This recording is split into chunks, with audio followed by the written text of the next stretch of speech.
חוברו איתכם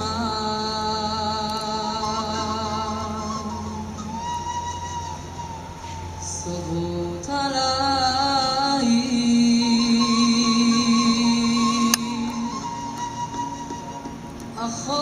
אחות קטנה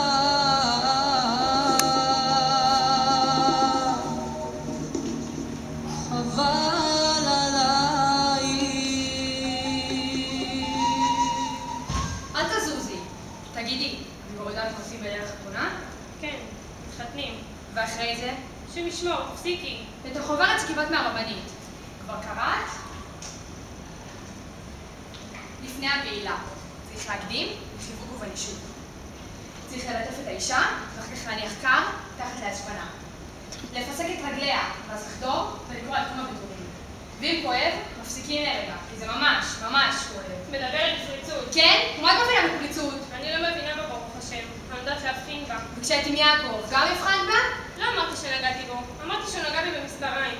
עכשיו תפסיקי, ואם לא אני אצעק ואעיר את אמא. כן, אמא, תמיד אמא. ואולי תפריע להם באמצע משהו? איזה משהו? תחשבי, תגדלי כבר. אמא! איך את רוצה להתחתן? אם על כל דבר שקצת כואב לך את צועקת אמא? מי בכלל אמר שאני רוצה להתחתן? תביני, זה לא ילד מה שיש לך, זה גבר. והגבר הזה הולך לקבל, אולי לא מן הצדק. גוף ציר ואפר שלא מגיע לו, אבל ככה אלוהים רצה. ואבא ואמא, וגם את לא בשבילך. יש לי ברירה? בטח שיש לך ברירה, יש לך כוח, ומגיע לך. מגיע לי מה? אהבה, כן, אהבה, המון אהבה. החלטתי לך המשפטים האלה. תשחררו אותי מהקוצים האלה כבר. אני לא רוצה להתחתן איתו, לא רוצה. אז אל תתחתני איתו, נמאס. אז מי יתחתן איתי? בואי הנה. תעמדי מול המראה. תראי את הגוף הדק והצעיר הזה, את הפנים, בלי קמת אחד. אז למה שלא עמדו בתור להתחתן עם צעירה בתולה ויפה כמוך? אבל אני לא. תסתכלי בריא, אין שום קמת. אבל... מה אבל? את חולה? את שווה 1000 כאן צבי. אבל אני לא. את לא מה? את לא מבינה שאת בתולה? אני לא, אני לא. את לא מה? את לא... שם ישמור! מה את צודקת? עכשיו את צודקת? תבכי! עוד פעם מצאת את עצמך? אני לא מטפלת בך יותר. תעצרי את זה, תחפשי את הדם. למה? למה? בשביל הפרופורמית צריכה לטורף לעצמך את החיים? השתגעת? אז בשביל מי? חיים צבי? מה פתאום? אף אחד. את רוצה להשתגע אותי? אז את כן או לא? אני חושבת שלא. תראי, אם את לא, אז מישהו היה חייב לעשות את זה. ואם אין מישהו, אז את כן. אני עשיתי את זה לבד. הייתי פעם באמבטיה והסתבנתי. טוב, את זה גם אני עושה לפעמים. באמת? בטח. אוף, נו, את לא מבינה. תעזבי. מסבון לא נעים לא. נו, לא מסבון כאן. אז מסבון איפה? לא יכולה להבין לבד? לא. אם את רוצה לספר, את תספרי. לא רוצה.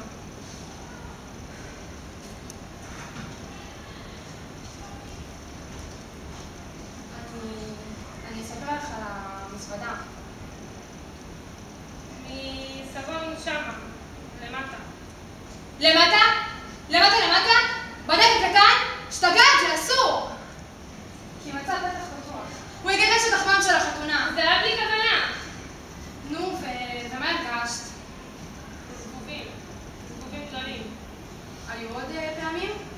בגלל זה היית כמה בדלות. אני לא רוצה להתחתן איתו, לא רוצה. אז אל תתחתני איתו. זאת את. את לא רוצה שאני אתחתן איתו. את מלאה מה, את לא מפסיקה לטפטפי אותו לתוך הנשמה. את כופרת, ויש לך חוסר צניעות ורעפתנות ופריצות. את כבר מתה, את רוצה שאני אמות איתך. אבל אני לא אתן לך לעשות לי את זה, וגם לא לאמא ואבא. הם גם הזהירו אותי ממך, את חושבת שלא? אני התקווה שלהם, ולי יהיו ילדים שמנים שכל כך אני אשא. תשתקי, תראי את אמא ואבא שכל כך יקרים לך. לא אכפת לי. תקשיבי. יום אחד, שבוע לפני הרוסים, כשהלכתי לקנות את המפיות, בכיכר השבת, הייתי מאושרת, לא הפסקתי לחייך. כשפתאום ניגש אליי גבר, שאל אותי איפה זה רחוב זכריה, אז הראיתי לו. למחרת הודיעו לאבא של שידוך מבוטל, בצירוף תמונה שלי, עם הבחור ההוא, מחייכת אליו, ומאושרת. אבל היית בסדר, לא עשית כלום. יכולת ללכת לספר לו. הייתה תמונה, מישהו ארגן את הכל מראש. אם הוא היה מאמין לי, משמרת הצניעות לא הייתה נותנת לו להתחתן איתי. אסור היה לי לענות לו בכלל. אבל בגלל דבר כזה לא מבטלים שידור, ובטח שלא מלדים. זה מה שלא הבנתי כל השנים. איך בגלל שאלה כל כך תמימה, ירצו לי את החיים. ואולי לעשות דברים יותר גרועים. לא! לעשות לך תה. את בת 9 לך, את לא יודעת כלום. אמא בכתה. כל היום לקחה אותי לכותל להתפלל. היינו חוזרות הביתה. אבא עומד ליד הספרייה, כפוף הזקן ב10 שנים.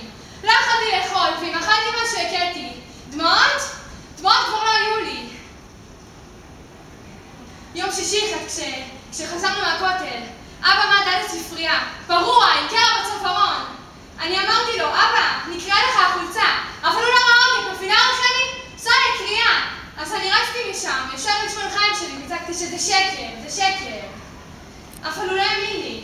אז אני רציתי לנשק אותו. אני לקחתי לו את היד ונשקתי אותו 3 פעמים. והוא צעק לי לא ישרפה אותו. אז אני חזרתי הביתה, לארוז מזוודה. רציתי למצוא על דודה רחל. זאת התמונה? מאיפה יש לך את התמונה? לא, זאת לא התמונה. זאת אומרת, זאת לא אני. זה יעקב הורוביץ? כן. זאת את, רואים בבירור. זה שקר! אותי צילמו בכיכר השבת עם הבחור חילוני. זאת עושים לה פרחונית שאת הפעם. את תהיה לבד הזה, זוכרת? אף אני לא ראיתי את התמונה הזאת אף פעם! אמרתי לך שלא יכול להיות שילדו אותך רק בגלל שדיברתי גבר חילוני. אבא לא עושה לה קריאה. אבא לא הראה לי את התמונה הזאת בחיים. לא ידעתי שעודים עליה, זה הצד שלי. שלי בלבד. של יעקב הורוביץ. מטומטמת. למי הוא סיפר? לגיטל? וגיטל, הם נשמרת בצניעות. אז את זה צילמו בפעם אחרת. היו עוד פעמים? בטח. וכל פעם לא מנצים אותי מחדש. התעלף? כן. למה? כי הוא נגע בי, עם היד של המספריים, עם העיניים, לא יודע ייחוס, נכון? נכון. השם ישמור, איך אנחנו מדברות. לא עמדתי בזה. שקמתי, הוא היה מעליי. אני הולכת בבוקר. את באה? לאן? לשם, לאיפה שהולכים שרוולים קצרים, ולא מצלמים אותך בגלל זה. אסור ללכת עם שרוולים קצרים חי, ספינה, אסור. כל הלכם הלכתי עם שרוולים ארוכים, ומה זה עזר לי? אני בגיהנום. לא היית צריכה לעשות את כל המעשים האלו. מעשים? איזה מעשים? מה עשיתי? אהבתי? התעלפתי? עזרתי לבן אדם? אין שום צדק בעונש הזה, גם לך זה יכול לקרות. לא חי, לי זה לא היה קורה. מה שאסור לא קורה, מה שאסור לא קורה. גם זבובים אסור שיקרה, אבל אלוהים יוציא אותם כדי שנגלה אותם. השם ישמור, השם ישמור, השם ישמור. השם ישמור. אני פוחדת, חי, אני פוחדת. הם יגעו שאני לא בתולה והם ילדו גם אותי. אני לא כמוך, אני צריכה לחיות חיים נורמליים, להתחתן, להוליד ילדים, להיות בסדר. את באה? כן, לאן? לשם, ועכשיו אורזים.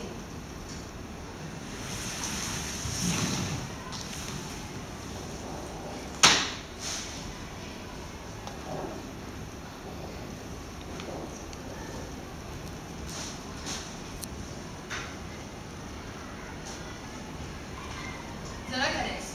זה כן ייכנס. לא צריך את זה. מה, לא להדליק נרות שם? לא. חם לי.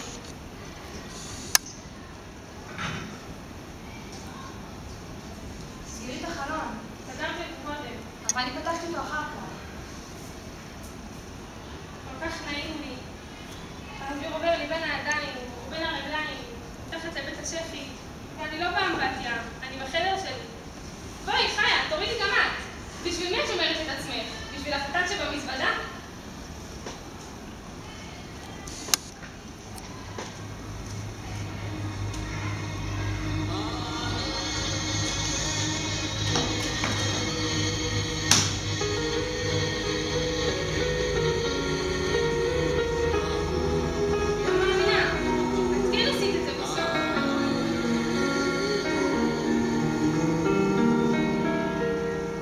עזור לי לפתור עוד היום את הקושי, את כל התהום והקור שיוצא מן הלב, לוחשת צועקת כאב.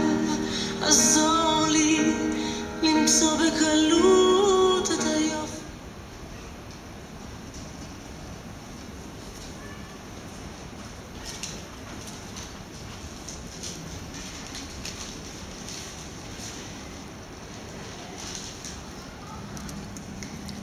חיה אחותי. עברו 10 שנים מהפעם האחרונה שדיברנו, והמון השתנה. באותו יום שהחלטתי לחזור אל העולם הזה, עולם הדת והאמונה, משהו בי השתנה. חזרתי לחיים שאני מכירה, התחתנתי, ויש לי היום 8 ילדים. מנחם, מנדל, אמיתי, שרה, רות, פייגה, יעקב ותמר, ילדים מדהימים וצדיקים, ואת חסרה לי חיה, קשה לי לבד. זה אולי יפתיע אותך שלא הוזמנת לחתונה שלי, אבל רציתי לבקש סליחה. אמא ואבא פשוט לא הסכימו, הם לא מוכנים לזמן לחתונה ילדה שכבר לא חלק מהמשפחה, שהיא כבר לא הילדה שלהם. אין יום שאני לא חושבת עלייך ועל איך החיים שלי היו נראים אם הייתי נשארת איתך בתל אביב. תמיד ידעתי שדרכי היא דרך השם, וראיתי אותך שם, בעולם הזה של החילונים, שמחה ומחייכת עם הגופייה והג'ינס. זה המקום שלך חיה, ואני שמחה שמצאת לך את העולם שמתאים לך. אני רוצה שתדעי שאני מאושרת היום. אני שמחה בחלקי ומקווה שגם את. ורציתי להזמין אותך לברית של בני שנולד אתמול, ואני הכי אשמח בעולם אם תבואי. אני יודעת שזה קשה לך ושאולי את מעדיפה לא לראות את כל אותם האנשים שעשו לך מעשים רעים, אבל חשוב לי שתהיי לצידי.